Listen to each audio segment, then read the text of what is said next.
একবার দেবী লক্ষ্মী ভগবান বিষ্ণুর সাথে দেখা করতে যান এবং বলেন, প্রভু, আমি যখন আপনার সাথে দেখা করতে আসছিলাম তখন আমার দৃষ্টি জগতের দিকে পড়ে।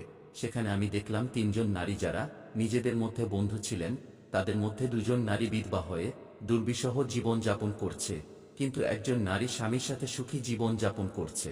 প্রভু, আমি কিছুতেই বুঝতে পারছি না যে এমনটা কেন হয়, তাই আমার মনে তিনটি প্রশ্ন উঠতে শুরু করেছে। আপনি এই তিনটি প্রশ্নের উত্তর দিয়ে আমাকে সন্তুষ্ট করার কৃপা করুন। তখন ভগবান বিষ্ণু বলেন, দেবী লক্ষ্মী, আপনি আমাকে আপনার তিনটি প্রশ্ন বলুন, আমি আপনার প্রশ্নের উত্তর দিয়ে আপনাকে সন্তুষ্ট করার চেষ্টা করব। তখন দেবী লক্ষ্মী বলেন, আমার প্রথম প্রশ্ন, কোন নারীরা অকালে বিধবা হয়? আমার দ্বিতীয় প্রশ্ন, কোন নারীরা জীবনে কখনো সুখ পায় না? আমার তৃতীয় প্রশ্ন, কি এমন জিনিস যা স্ত্রী চাইলে স্বামীকে দিতে পারে না? দেবী লক্ষ্মীর প্রশ্ন শুনে ভগবান বিষ্ণু বলতে লাগলেন, দেবী লক্ষ্মী, আপনি যে নারীদের কথা বলছেন তাদের মধ্যে দুজন নারী বিধবা হয়ে অসুখী জীবনযাপন করেছে, কিন্তু সেখানে একজন মহিলা সধবা, সে তার স্বামীর সাথে সুখী জীবনযাপন করছে। আপনি জানতে চান কেন এমন হয়? তাহলে আপনাকে একটা পবিত্র গল্প বলি। আপনি যদি এই পবিত্র গল্পটি মনোযোগ দিয়ে শোনেন তাহলে আপনি আপনার তিনটি প্রশ্নের উত্তর এই গল্পের মাধ্যমে পাবেন। তাই অবশ্যই মনোযোগ দিয়ে পবিত্র গল্পটি শুনুন। যে এই গল্পটি মনোযোগ দিয়ে শেষ পর্যন্ত শোনে, আমি তার ৩২টি পাপ ক্ষমা করি। তখন মাতা লক্ষ্মী বলেন, প্রভু, আপনি গল্প শুরু করুন, আমি অবশ্যই মন দিয়ে শুনব। তখন ভগবান বিষ্ণু বলেন, হে দেবী, আপনি তিনজন মহিলার মধ্যে যে সধবা মহিলার কথা বলছেন, তিনি স্বামীর সাথে সুখী জীবন যাপন করছে।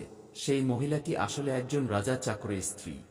সেই চাকরের তার স্ত্রীর প্রতি পূর্ণ আস্থা ও ভরসা আছে যে তার স্ত্রী পবিত্রতা, তাই তিনি তার সহকর্মীদের কাছে বারবার তার স্ত্রী পতিব্রতা প্রশংসা করতেন। একদিন রাজার চাকর তার স্ত্রীর এত প্রশংসা করল যে সে খবরটি ধীরে ধীরে রাজার দরবারে পৌঁছে গেল। তখন রাজা সেই চাকরকে ডেকে বললেন, তুমি সবাইকে বলছো তোমার স্ত্রীর পবিত্রতা, তোমার স্ত্রী কি সত্যিই পবিত্রতা? রাজার কথা শুনে চাকর বলল, আমার পূর্ণ বিশ্বাস আছে এবং তার চেয়েও বেশি বিশ্বাস আছে যে আমার স্ত্রীর সম্পূর্ণ পবিত্রতা।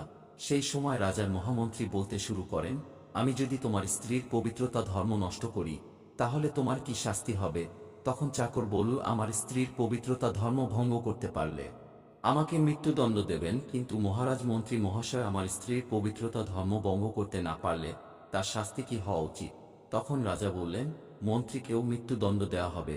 মন্ত্রী মেনে নিলেন এবং চাকরকে জিজ্ঞাসা করলেন, আমি কি জিনিস আনবো যাতে আমি বিশ্বাস করাতে পারি যে আমি তোমার স্ত্রীর পবিত্রতা ধর্ম ভঙ্গ করতে সফল হয়েছি? তখন চাকর বলল, মহামন্ত্রী, আমি আমার বিয়ের সময় একটি হাঁড়ি ও একটি সরা পেয়েছিলাম। আমার স্ত্রী সেগুলো খুব যত্ন সহকারে রেখেছে বিবাহের লক্ষণ হিসাবে। আপনি যদি আমার বাড়ি থেকে আমার বিয়ের সময় পাওয়া হাঁড়ি এবং সরা আনতে পারেন তাহলে আমি বিশ্বাস করব আপনি আমার স্ত্রীর পবিত্রতা ভঙ্গ করতে পেরেছেন।